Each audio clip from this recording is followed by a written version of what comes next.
अल्मोड़ा की यदि बात की जाए तो वहां की जनता खुश नजर नहीं आई सरकार के इस फैसले से। तो कुमाऊं को तोड़ करके एक अलग मंडल में शामिल कर देना, कहीं ना कहीं राज्य सरकार का ये फैसला अल्मोड़ा के लोगों को दुख पहुंचा रहा है। अपनी एक पहचान बनी हुई थी कि हम कुमाऊनी हैं, हम गढ़वाली हैं, और उसको ये अब भ्रमित करके वो तीसरे मंडल में डाल दिया जा रहा है। तो अल्मोड़ा के लोग हैं वो कुमाऊं की संस्कृति से जुड़े हुए थे, कहीं ना कहीं जो कुमाऊं की संस्कृति की झलक है वो अल्मोड़ा में दिखाई देती थी। नमस्कार, मैं हूं आपके साथ अरशद खान और आप देख रहे हैं देवभूमि टीवी। दर्शकों, एक बड़ी खबर शायद आप तक पहुंच गई होगी और नहीं पहुंची है तो मैं आप तक पहुंचाता हूं।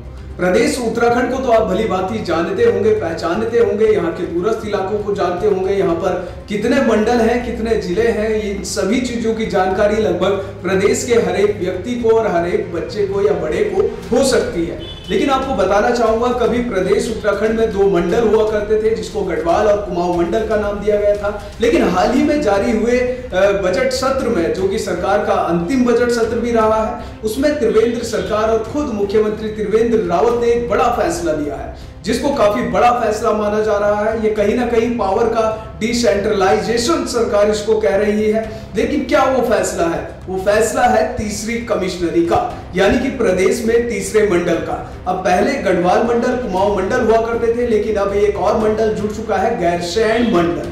आपको बताना चाहूंगा, ये सत्र तो वैसे काफी घमासान और काफी गर्मागर्म वाला सत्र रहा है, लेकिन जो ये फैसला एक लिया गया है, जिस दिन से इस फैसले को लिया है, अब लगातार इस फैसले पर सरकार के सवाल खड़े होने शुरू हो गए हैं, विरोध होना शुरू हो गया है इस फैसले का। क्योंकि बताना चाहूंगा, जिस प्रकार से राज्य सरकार ने ये फैसला लिया है, तो कहीं ना कहीं इसको क्या कहना चाहेंगे अब जो वहां की जनता है, अल्मोड़ा की यदि बात की जाए तो वहां की जनता खुश नजर नहीं आई सरकार के इस फैसले से। वहीं बाकी जो लोग हैं, जो जानकार लोग हैं, जो राजनीति के विश्लेषक हैं, जो प्रदेश के रहने वाले हैं, उनका भी खास तौर पर कहना है कि कहीं ना कहीं सरकार का यह फैसला चुनाव के मद्देनजर लिया गया फैसला है। कहीं ना कहीं इसको चुनावी लॉलीपॉप कहा गया है, क्योंकि भारतीय जनता पार्टी प्रदेश में पैठ बनाए हुए है और कहीं ना कहीं जनता का मन अपनी ओर आकर्षित करने की कोशिश भारतीय जनता पार्टी ने की है।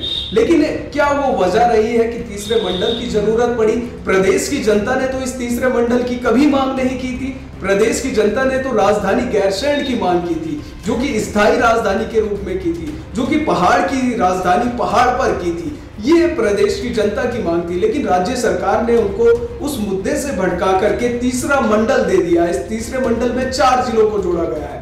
आपको बताना चाहूंगा, पहला रुद्रप्रयाग है, दूसरा चमोली है और तीसरा इसमें अल्मोड़ा रखा गया है, वही चौथा इसमें बागेश्वर रखा है। तो इन 4 जिलों को जोड़ करके एक मंडल बनाया गया है, गैरसैंण मंडल। वही आपको बताना चाहूंगा, क्या राज्य सरकार ने मंडल बनाने को लेकर के पहले से तैयारियां कर रखी थी? यदि आप सोचते हैं कि हाँ, राज्य सरकार की तैयारियां होंगी, लेकिन नहीं, ऐसा नहीं था। क्योंकि राज्य सरकार ने पहले भी कोशिश की है, जब मंडल बनाया गया था, पौड़ी को वहां पर जो है गढ़वाल में स्थापित करने की कोशिश की गई थी इस पूरे मंडल में, तो सबसे पहले डीएम कार्यालय होना वहां पर अनिवार्य है। यानी कि जब तक वहां पर डीएम नहीं बैठेगा, उसी के बाद आप वहां पर मंडल बनाने की जो है कोशिश कर सकते हैं, प्रयास कर सकते हैं, वहां पर और कार्यालय खोल सकते हैं, वहां पर और अधिकारियों को बैठा सकते हैं, अपने कर्मचारियों को बैठा सकते हैं, शासन वहां पर बैठ सकता है, प्रशासन वहां पर बैठ सकता है। तो ये कई बड़ी तैयारियां जो है कोई मंडल बनाने के लिए की जाती हैं। लेकिन हुआ क्या, सरकार ने पिछली बार की तरह, जैसा कि पिछली बार एक फैसला लिया था राजधानी गैरसैंण बनाने का, और मुख्यमंत्री त्रिवेंद्र रावत ने रातों रात इस फैसले की घोषणा कर दी थी कि आज के बाद गैरसैंण राजधानी को अस्थायी राजधानी घोषित किया जाता है, यानी कि ग्रीष्मकालीन राजधानी उसको घोषित कर दिया था। उसी प्रकार से इस फैसले को भी लिया गया है, लेकिन काफी सारा विरोध अब राज्य सरकार को इस फैसले का अपना करना पड़ रहा है। वहीं अल्मोड़ा के जो लोग हैं, उनका कहना है कि हम कहीं ना कहीं कुमाऊं में ही खुश थे, हमें क्यों एक अलग मंडल दिया गया है। अब इस पूरे अलग मंडल को विकसित करने के लिए काफी जो है मशक्कत राज्य सरकार को करनी पड़ेगी, काफी समय राज्य सरकार को लगेगा, और कहीं ना कहीं जो अल्मोड़ा के लोग हैं वो कुमाऊं की संस्कृति से जुड़े हुए थे। कहीं ना कहीं जो कुमाऊं की संस्कृति की झलक है वो अल्मोड़ा में दिखाई देती थी। उनकी जो है पैतृक जो भूमि है वो कहीं ना कहीं अल्मोड़ा मानी जाती थी। तो कुमाऊं को तोड़ करके एक अलग मंडल में शामिल कर देना, कहीं ना कहीं राज्य सरकार का ये फैसला अल्मोड़ा के लोगों को दुख पहुंचा रहा है। देखिए, जिस तरीके से तीसरे मंडल का गठन किया गया है, अभी उत्तराखंड के अंदर भौगोलिक स्थिति के हिसाब से 2 मंडल बने हुए थे, गढ़वाल मंडल, कुमाऊं मंडल, और तीसरे मंडल की बहुत ज़्यादा ज़रूरत थी नहीं या बहुत ज़्यादा कुछ फ़ायदा होने वाला नहीं था। इस तरीके से देखिएगा,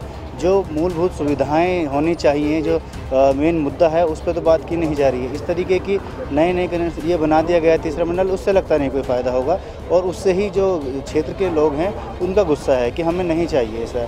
अगर ये मंडल बनाने से क्या होगा, उसका कोई फ़ायदा तो लगेगा नहीं, वो नुकसान क्यों है। कुमाऊं के लोग भी और गढ़वाल के लोग भी, हम लोग अपने आप को, अपनी एक पहचान बनी हुई थी कि हम कुमाऊनी हैं, हम गढ़वाली हैं, और उसको ये अब भ्रमित करके वो तीसरे मंडल में डाल दिया जा रहा है। उसका बहुत ज़्यादा फ़ायदा या कुछ लाभ होगा नहीं उत्तराखंड को, ये हमारा मानना है। देखिए सर, कमिश्नरी का मतलब होता है कि कई जिलों को मिलाकर के 3, 4, 5 जिलों को मिलाकर के व्यवस्थात्मक तरीके से उसको सुनियोजित और नियोजित करने के लिए कमिश्नरी का गठन किया जाता है, यानी मंडल का गठन किया जाता है। कोरी घोषणाओं में एक ये गैरसैंण की मंडल की घोषणा भी राज्य सरकार की अनियमित घोषणा है। इसका कोई औचित्यहीन घोषणा है। इसका कोई मंतव्य, कोई मतलब गैरसैंण को मंडल बनाने का कोई मंतव्य नहीं है, ना वहाँ की क्षेत्र की जनता ये चाहती है। हाँ, क्षेत्र की जनता जो चीज़ चाहती है मैं आपको बताना चाहता हूँ। वहाँ गैरसैंण की क्षेत्र की जनता ये चाहती है कि गैरसैंण को पूर्ण रूप से अस्थायी राजधानी बनाया जाए, और अस्थायी राजधानी के रूप में उसको जनपद के रूप में स्थापित किया जाए, जो वहाँ के लोगों की मांग भी है। यदि उसको जनपद घोषित कर दिया जाता तो ज़्यादा बेहतर होता, लेकिन सरकार क्या है, कोरी घोषणाओं में माहिर हो गई है। खासतौर से त्रिवेंद्र सिंह रावत जी तो जो मुख्यमंत्री हैं, उन्होंने तो घोषणाओं की एक परंपरा सी जो है ना डाल दी है इस राज्य के अंदर कि कोरी घोषणाएं करो, जो चीज़ हो ही नहीं सकती, जो पॉसिबल ही नहीं है। मंडल, गैरसैंण को मंडल बनाना, वो कैसे आप किस प्रकार से करेंगे, क्या उसकी व्यवस्थाएं होंगी, क्या उसका सिस्टम होगा, क्या तरीका होगा, क्या मापदंड होंगे, क्या मानक होंगे। जो कमिश्नरी आपने गढ़वाल की कमिश्नरी बनाई हुई है पौड़ी के अंदर, मान्यवर, आपने उस कमिश्नरी को, देहरादून में आपका कमिश्नर बैठता है और वो पौड़ी में कोई काम नहीं होता, खाली थोड़े बहुत कागज़ लिखने या टाइप करने के अलावा। पहले आप अपनी जो पूर्व की जो कमिश्नरी है उसको तो आप सुनियोजित कर लीजिए, नियोजित कर लीजिए।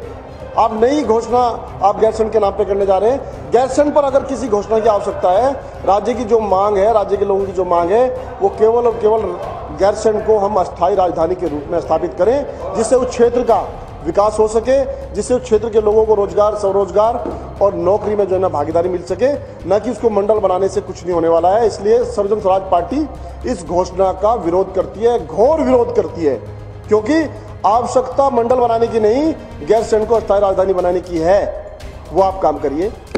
देखिए, सबसे पहली विडंबना जो है वो ये है कि जो घाट के अंदर आंदोलन चल रहा था, उस आंदोलन की सड़क चौड़ी की मांग को लेकर वहाँ पे आंदोलन करने के लिए गए आंदोलनकारी, उन पर पहले दिन ही लाठीचार्ज कर दिया गया। वहाँ की मातृशक्ति जो महिला होते हैं और जो आंदोलन पर हमला कर दिया गया, वो सबसे घटिया जो इनका स्टेप है, और ये जनता की आवाज़ दबाने की कोशिश की जा रही है।